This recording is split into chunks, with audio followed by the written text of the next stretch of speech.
안녕하십니까. 조갑제TV 시청자 여러분, 저는 조갑제닷컴의 조세별입니다. 지금 시각은 2021년 5월 15일 밤 10시를 가리키고 있습니다. 천영우 전 외교안보 수석이 문재인 정부의 지난 4년간 외교안보 정책을 총체적 실패로 규정하고 그 원인을 분석한 영상을 올렸습니다. 천영우 TV를 통해 올린 그 영상 내용을 좀 소개해 드리려고 합니다. 천영우 전 수석은 이명박 정부 시절 외교통상부 차관을 거쳐서 청와대 외교안보 수석을 지낸 분이시죠. 그래서 그 안보 전문가가 분석한 내용이라 그 내용이 굉장히 풍부합니다. 네, 좀 살펴보도록 하겠습니다. 자, 먼저 문재인 정부의 외교안보 정책은 총체적 실패다라고 이렇게 규정했습니다. 지난 4년간 신기루만 쫓아다니면서 헛발질을 했다라고 표현을 했는데요.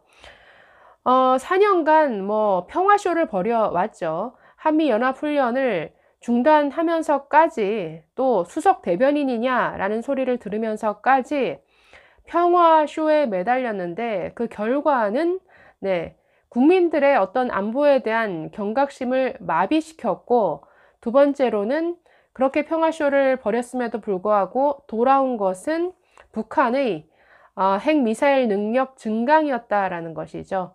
자, 그러면서 현재의 한미 관계, 한중 관계, 한일 관계를 진단했습니다. 나아가서 현재 어떤 국제 무대에서의 우리 이 대한민국의 위상에 대해서도 분석을 했는데요. 자, 먼저 한미 관계 어떤지부터 한번 살펴보도록 하겠습니다. 자, 천 수석은 한미 관계에 대해서 이렇게 지적합니다. 동맹의 생명은 신뢰인데 이 한미 관계에서 신뢰는 땅에 떨어졌다라는 것이죠. 그리고 공조는 고사하고 소통 자체가 어려운 상황이 되었다라고 이렇게 진단합니다. 그 원인은 이 북한과 중국을 바라보는 근본적인 시각과 철학 자체가 다르다라는 것이죠. 그래서 추구하는 뭔가 목표와 가치가 달라지다 보니까 서로 동문서답이 일상화된 이런 관계가 되었다라고 이렇게 진단했습니다. 자, 그러면서 문재인 정부가 미국을 바라보는 그 시각에 대해서 이렇게 설명합니다. 미국과 동맹을 맺고 있다는 걸 수치스럽게 생각하고 전작권 전환을 마치 미국의 식민지 상태에서 해방되고 주권을 회복하기 위한 항미 독립투쟁 정도로 여긴다라고 이렇게 지적하고 있습니다. 자, 그러면서 미국이 사드 고고도 미사일 방어 시스템을 배치한 것은 유사시 북한의 핵미사일로부터 미국과 대한민국을 방어하기 위한 것인데, 이게 얼마나 못마땅하면 4년이 지나도록 환경영향평가를 빌미로 성주 기지의 정상 운영을 가로막고 있겠는가라고 이렇게 지적합니다. 자, 이뿐 아니죠. 유엔 사령부의 어떤 탄생 배경과 역할을 무시하고 남북 관계를 가로막는 장애물 또는 조속히 청산해야 될 어떤 역사의 적폐로 여겼다라고 이렇게 말합니다. 그리고 뭔가 유엔 사령부를 적대시하는 그 시각이 감추지 못하고 그대로 표출될 정도라고 이렇게 지적하고 있습니다. 자, 그러면서 그럼에도 불구하고 이 문재인 정부가 뭔가 미국과의 관계를 파탄내도 여러 번 파탄냈을 이런 성격의 정부인데, 그럼에도 불구하고 미국과의 어떤 관계에 매달리는 것은 미국이 북한과 대화하고 북한에 대한 제재 완화를 해줘야 이 문재인 정부가 원하는 남북 관계의 돌파구를 열 수 있기 때문이라는 것이죠. 즉, 북한과의 어떤 관계 그 개선 여부가 결국은 미국에 달려있기 때문에 그 이유 하나로 대미 관계를 경시할 수 없는 것이다 라고 이렇게 지적합니다. 자, 두 번째 한중 관계로 넘어가겠습니다. 한중 관계에 대해서는 마치 조선시대의 종속적인 조공 관계로 돌아가는 듯한 인상이다 라고 이렇게 평가했습니다. 사드 삼불 합의를 함으로써 대한민국의 안보 주권을 양보하는 이런 치욕을 자초했다라는 것이죠. 이뿐 아니라 이 문재인 대통령이 공식적인 그 자리에서 뭔가 중국을 아주 대국으로 추켜 세우고 한국을 작은 나라로 폄하하는 듯한 이런 표현을 여러 번 했습니다. 나아가서는 중국몽과 함께 하겠다라는 이런 발언까지 했었죠. 그렇기 때문에 마치 이 대한민국 대통령이 중국 패권의 부활을 예찬하는 듯한 이런 발언을 계속하고 있는 것, 이것은 대단히 심각한 문제다라고 이렇게 지적합니다. 자, 세 번째, 한일 관계. 네, 한일 관계는 뭐 1965년 국교 정상화 이후에 지금처럼 추락한 적은 없었다라고 이렇게 평가합니다. 자, 문재인 정부는 4년 내내 과거사에 집착하느라 현재를 파탄내고 뭔가 미래를 발목 잡는 이런 모습을 보여왔는데요. 자, 천수석은 이렇게 지적합니다. 1998년 김대중 대통령과 일본의 오부치 총리 간의 21세기 새로운 한일 파트너십 공동선언, 그리고 그 이후에 이어진 노무현 정부에서의 강제징용 문제에 관한 어떤 결론이 있었죠. 민관 공동위원회가 내린 결론이 있었는데 이것을 모두 엎어버렸다라고 이렇게 말합니다. 자, 2005년에 이해찬 총리를 위원장으로 한 민관 공동위원회가 있었습니다. 자, 여기에서 강제징용에 대해서 당시 결론을 내렸었죠. 1965년 청구권 협정으로 이미 해결되었기 때문에 일본 정부의 법적 배상을 요구할 수 없다라는 결론을 당시 내린 바 있습니다.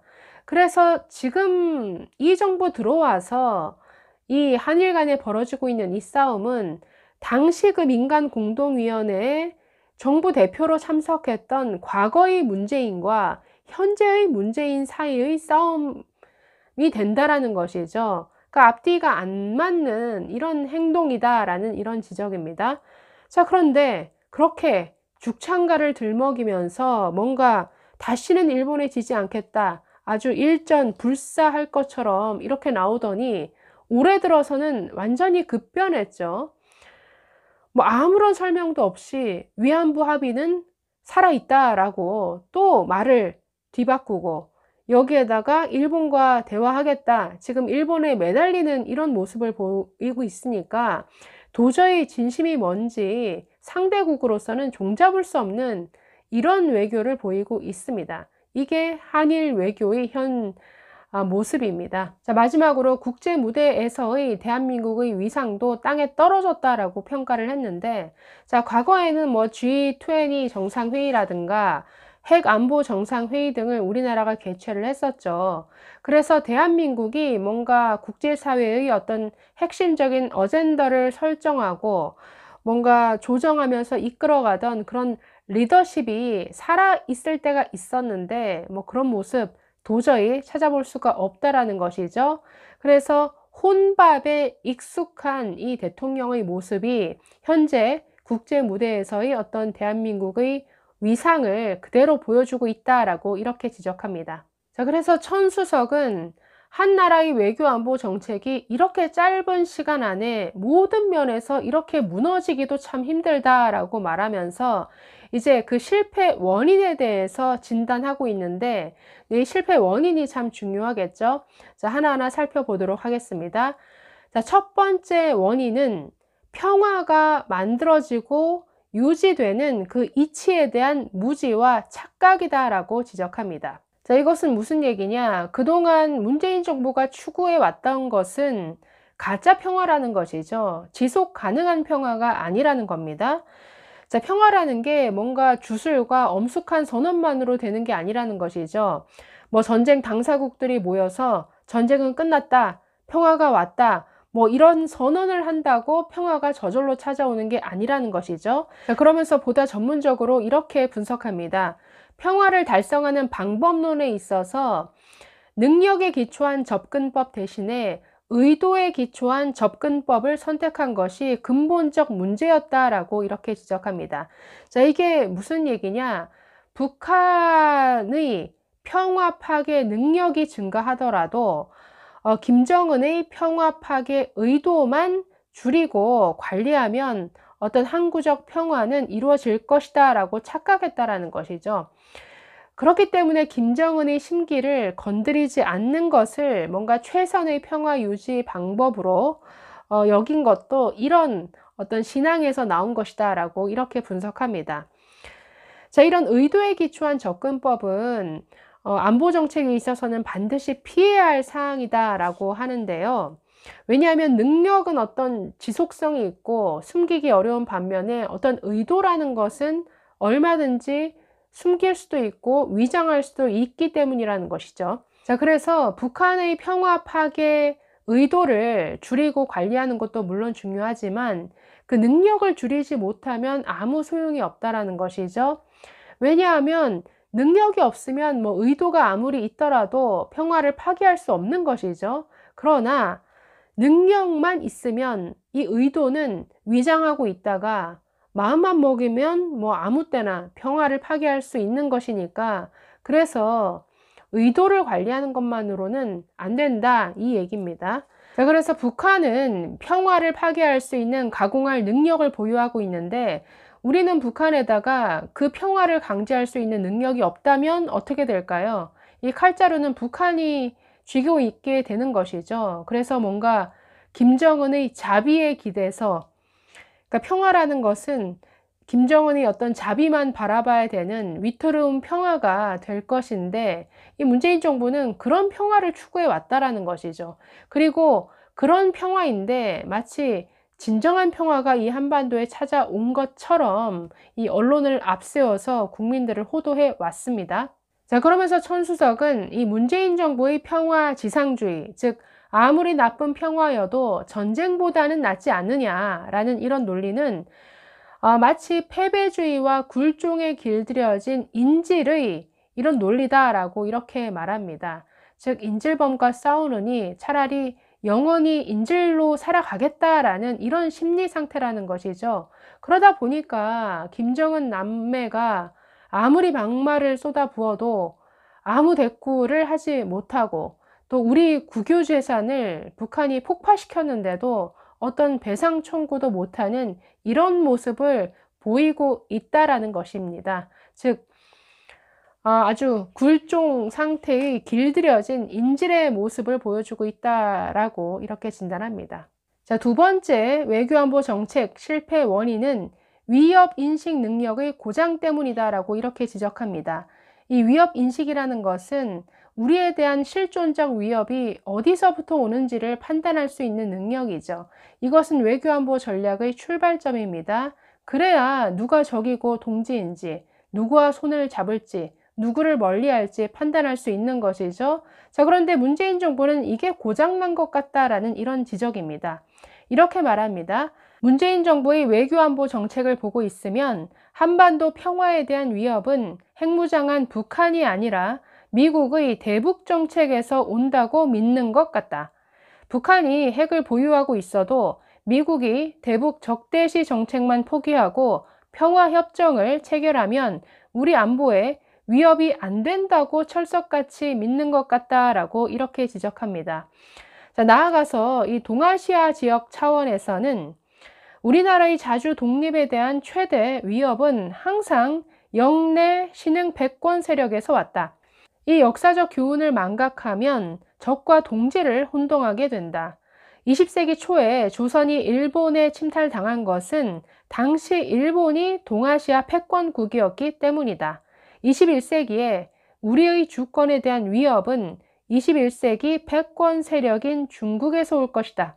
자, 그래서 이렇게 지적합니다. 중국의 패권적 횡포에서 나라를 지키는 것이 외교안보 전략의 중심 과제임에도 불구하고 문재인 정부가 일본을 적대시하고 중국을 하늘같이 받드는 자세는 과거사에 대한 집착이 위협인식에 고장을 일으켰기 때문이다라고 이렇게 분석합니다.